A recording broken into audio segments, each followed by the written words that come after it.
ESPN.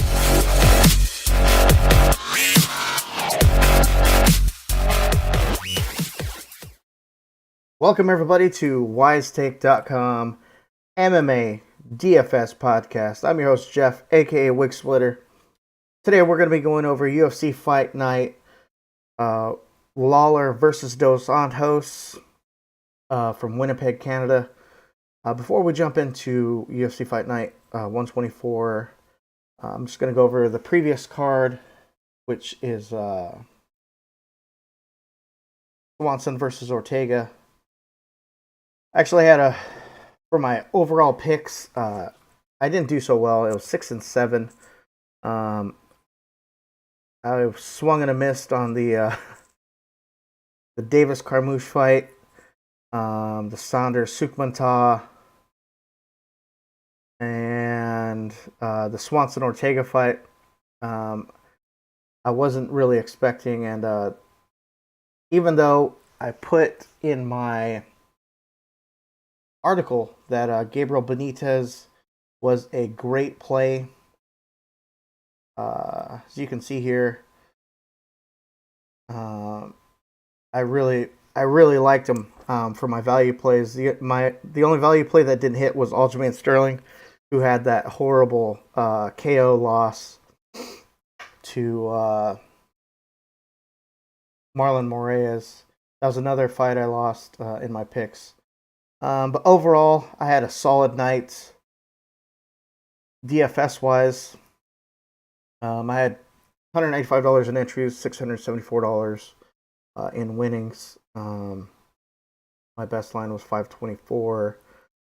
As you can see, Benitez was in that line. Benito Lopez, Holtzman, and so on. So yeah,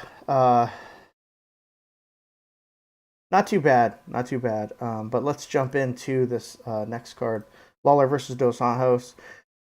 This is another challenging card. A lot of these guys are either like on the edge of losing their UFC contract, or just older aging fighters that are either trying to be gatekeepers or so on and so forth.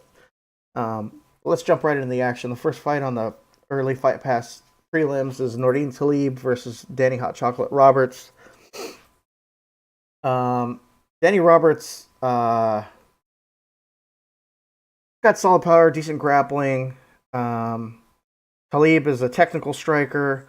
Talib's salary on DraftKings is $8,300. He's a minus 150 favorite. Roberts is $7,900 salary, plus 130 favorite. If I'm picking like a winner to actually win the fight, it's possible that Talib could use his kicks and his grappling to take down Roberts.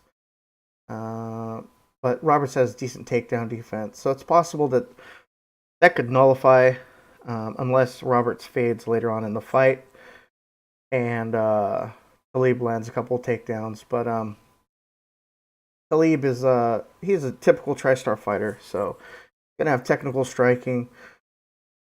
I'm leaning a little more towards Talib just because of his aggressive takedowns. But he does tend to have issues when it comes to like lapses in his fight IQ. But I'm leaning more roster wise. I'd probably, I don't know, actually.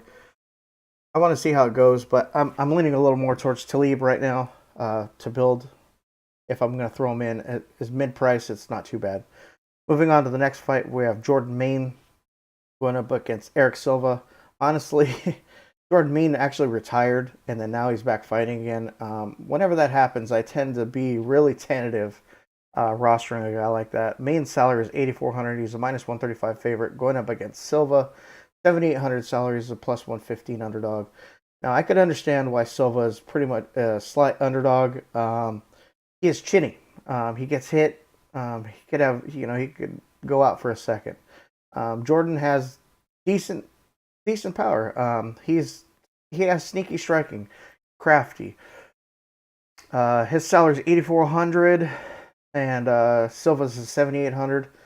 Honestly, I could see Silva pressing the action and probably taking him down, taking Main down, just because that's where one of the holes is in Main's game is his wrestling and grappling is subpar. It's not necessarily great, or bad, but it's not necessarily the greatest. Silva is a high level grappler. He has 12 submission victories. So if I was going to take a flyer, the only challenge is Silva's chin is horrible. So I mean it'd be straight GPP action if I was going to take Silva. Moving on to the next fight, on the first fight on the FS1 prelims, we have Alessio Teixeira going up against Alawale Bamgose. Alessio Teixeira is he's 1-2 in the UFC. He's coming off an 11-month layoff where he's recovering from an injury. He's got decent grappling, average, above average striking per minute, solid takedown defense. Bamgose is he's an aggressive, come forward fighter. He does have some KO power, but he's 1-3 in the UFC. He tends to gas as the fight goes on. Bamgose's salary is 8,600. He's a -105 favorite. Teixeira is 7,600 salary. He's a -115 favorite as well. So it's pretty much a pick 'em. I'm actually going to give the edge to Teixeira if I was having to pick a winner right now. I'd actually pick Teixeira just because of the value. His salary gives you a little bit more of a relief. And I think he's durable enough to weather Bamgose's storm. But Bamgose does have a 100% KO percentage. So, yeah. All right, let's move on to the next fight. We have John Makdessi versus Abel Trujillo. Another one of these fights where these guys are sort of, I don't know, like journeyman almost type. Makdessi 7-6 in the UFC. He's a high volume striker. He's got a stiff jab, solid takedown defense, good cardio. His salary is 7,300. He's a +170 underdog. Trujillo is 8,900 salary. He's a -200 favorite. Trujillo likes to stand and bang. He's very athletic, solid takedowns, but he has below average takedown defense.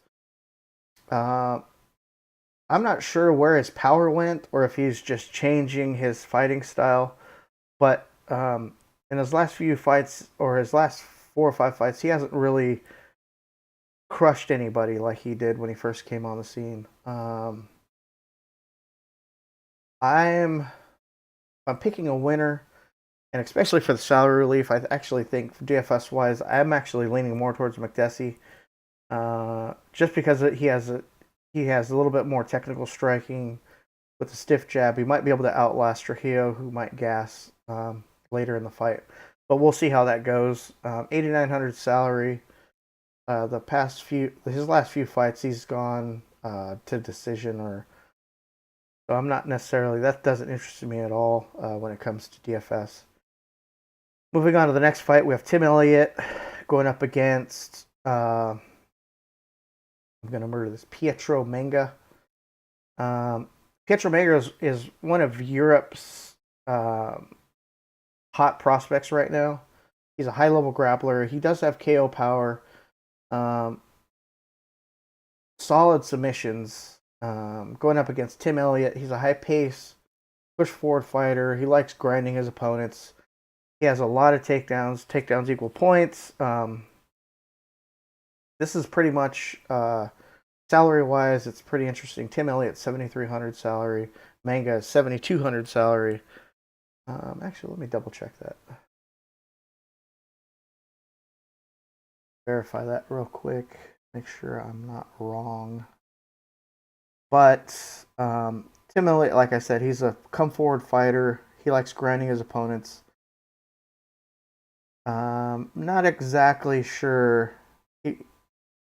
There wasn't too much film I could find on Manga, so it'll be interesting to see Let's see.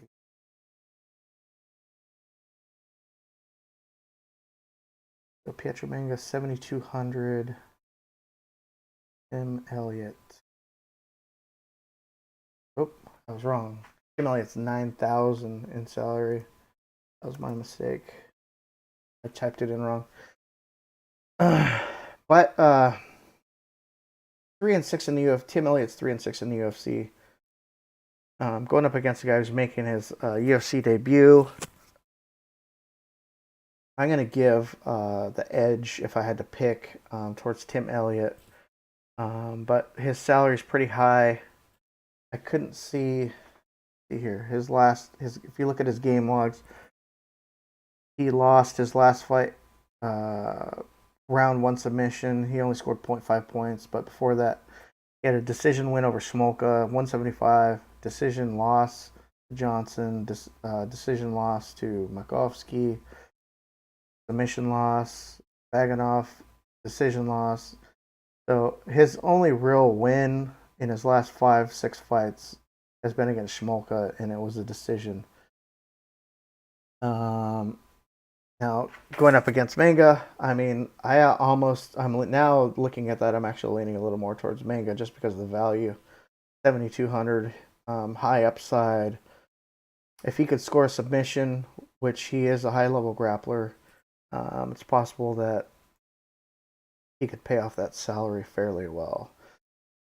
Moving on to the next fight, we have Chad Laprise going up against Galore Bufando. Laprise is a high-volume striker with improved technical striking. He won the Ultimate Fighter Nations, I believe, back when it was on. Bufando's 1-0 in the UFC. Very strong, athletic, high-volume striker, crazy aggressive takedowns. I want to say he had a insane body. He literally crushed his last opponent with a body slam. It was Ward. He crushed Ward in the first round with a body slam knockout. First look, Laprise is 8,200. He's a minus 160 favorite. Bufando is 8,000 salary, plus 140. I'd have to lean a little more towards Bufando, just because of his dynamic, unorthodox type striking. He's still a little unknown. GPP wise, I'm totally leaning towards Bufando. Excuse me. Laprise, I'm not exactly sure if I can roster him in cash, but Bufando's definitely a GPP option. Moving on to the next fight, we have Julian Marquez going up against Darren the Dentist Stewart. If you remember Darren Stewart in his last fight, he got crushed. He's taking this fight on 2-week notice, going up against Julian Marquez. Marquez is 9,100 salary, is a minus 255 favorite. Stewart is 7,100 salary, plus 215 underdog.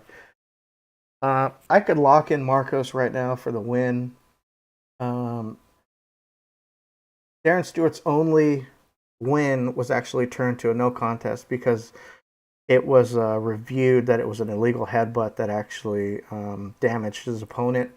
So, and then his 2 subsequent fights, he's 0-2. Not really impressed with Darren Stewart at all.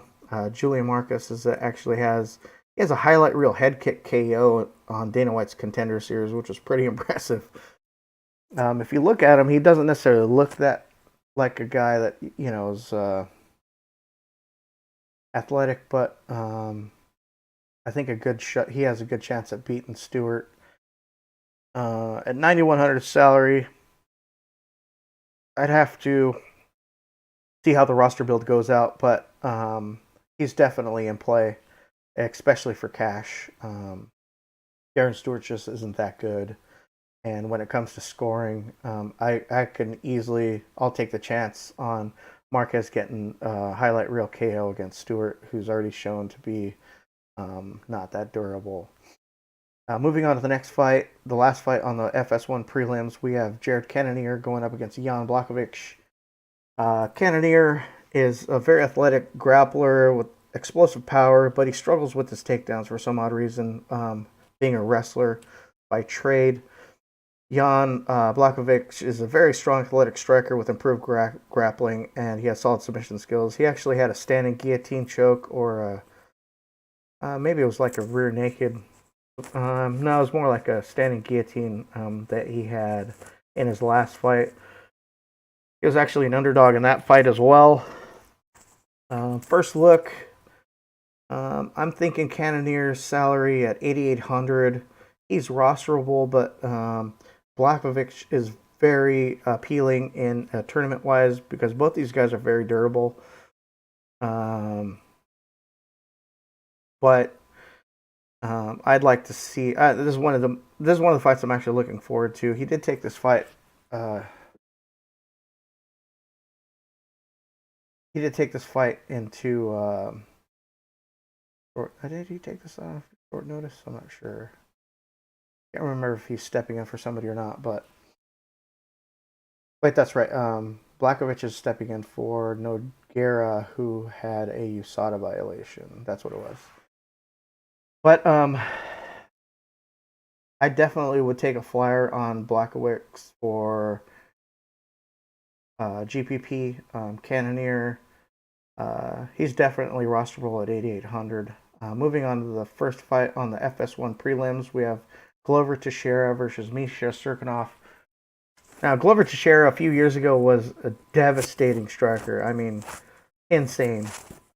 This dude was, he still has heavy hands, don't get me wrong. He has solid grappling as well. Cirkunov is a young, up-and-coming 205er. Teixeira's salary 7,700. He's a plus 145 underdog going up against Cirkunov, 8,500 salary, minus 165 favorite. If I was to pick have to pick a winner right now, I'm leaning more towards Cirkunov just because of the takedowns. He has a strong double leg takedown. He's a strong, powerful puncher. Yeah, he actually has impressive submission skills for a big guy.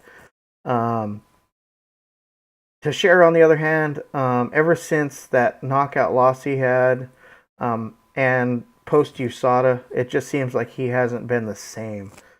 Plus, as much damage as he's taken in some of the fights that he's had, it looks like he's slowing down.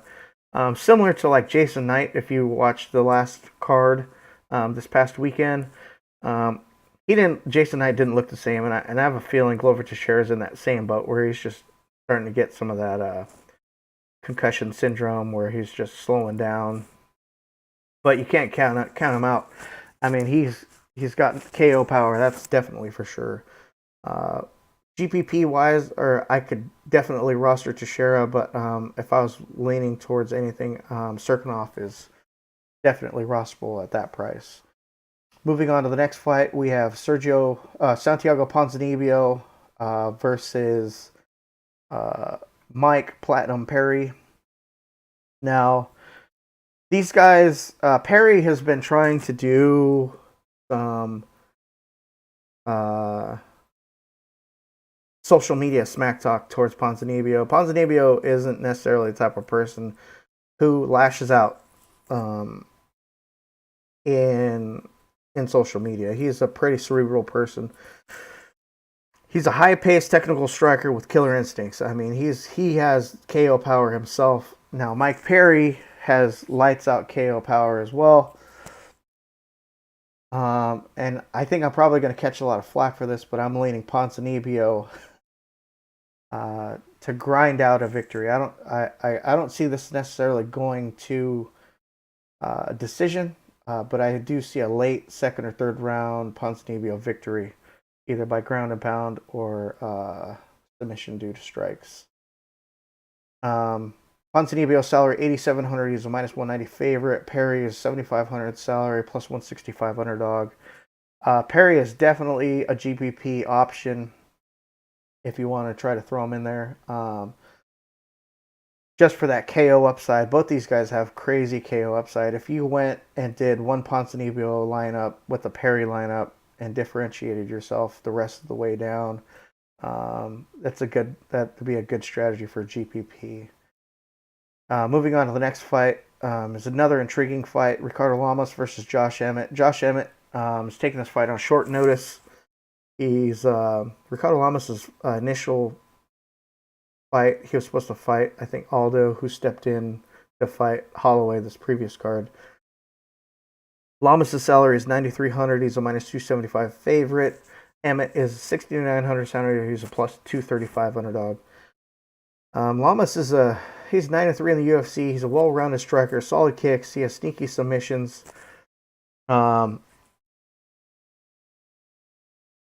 Emmett is a very strong wrestler. He has a wrestling base, but at the same time, he trains with Team Alpha Male, which three of his training partners are actually former. They have fought against Ricardo Lamas, so he could very well learn from, what his training partners have learned from the fights with Lamas, and he could use that. He has improved. Emmett has improved striking. He has a very high fight IQ, solid cardio. If I had to pick a winner right now, I'm leaning towards Lamas, but I could see Emmett grinding out a decision victory with some heavy takedowns and some ground and pound. Top control points. Lamas' salary is 9,300, as I said before, and Emmett's 6,900. If you were to make a flyer GPP with Josh Emmett at 6,900, that leaves you a lot of room to fit in a lot of these higher priced guys. Lamas' salary is 9,300. That's pretty high up there. So it's going to handicap you. You're going to have to try to pick an underdog that's going to win to fit these guys in. Moving on to the main events, we have Robbie Lawler going up against Rafael dos Santos. Now, Lawler has been around forever. He's 13-5 in the UFC. He's an aggressive brawler. He's nasty knees. Elbows in the clinch. Throws heavy hooks and kicks on the break. Rafael dos Santos, since moving to welterweight, he has improved his technical striking. He's learned that he has to be more technical fighting the bigger guys as opposed to just rushing in, reckless abandon, and just trying to bulldoze everybody. He's a high-volume striker. Both these guys have high-volume outputs. Lawler will eat punches just to get in range to put his own punches down. Even though Lawler has a wrestling base, he doesn't necessarily use his wrestling, which is pretty interesting. And Dos Santos is a heavy grappler. He has BJJ black belt. So usually he sets his strikes up. Uses his strikes to set up his takedowns, which is what I could see happening in this fight. This is Robbie Lawler's 81. His salary is 8,100. He's a minus 105 favorite. Dos Santos is 8,100 salary, and he's a minus 115 favorite. So according to Vegas, it's a pick'em. I'm leaning more towards Dos Santos. I think that post USADA, Lawler is not the same fighter, and Dos Santos seems to have been hitting his stride and looking and evolving his game, as opposed to Lawler, where he's just like the stand and wing, eat some punches just to land some punches guy. So that was my first look preview of UFC Fight Night 124, Lawler versus Dos Santos. I really appreciate you guys tuning in and watching. If you're not already a subscriber, please hit the subscribe button. Smash that like button. If you're listening to us on Podbean or iTunes, make sure you leave us a 5-star review. It helps us climb those charts. If you're not a subscriber to wisestake.com, head on over to wisestake.com. We have day passes for MMA specific cards. It's only $6.99 per event. It enables you to have access to the premium chat, my premium article detailing fight-by-fight breakdown with my GPP, cash locks, as well as value plays. And in the premium chat, I'm always available, and I will be helping you construct a winning lineup. As always, be safe out there, have fun, make that money. And don't forget, go over to wisestake.com and follow me on Twitter at JEFPO. Follow us at wise_take. We appreciate your time out of your day letting us talk to you about MMA. And have fun out there.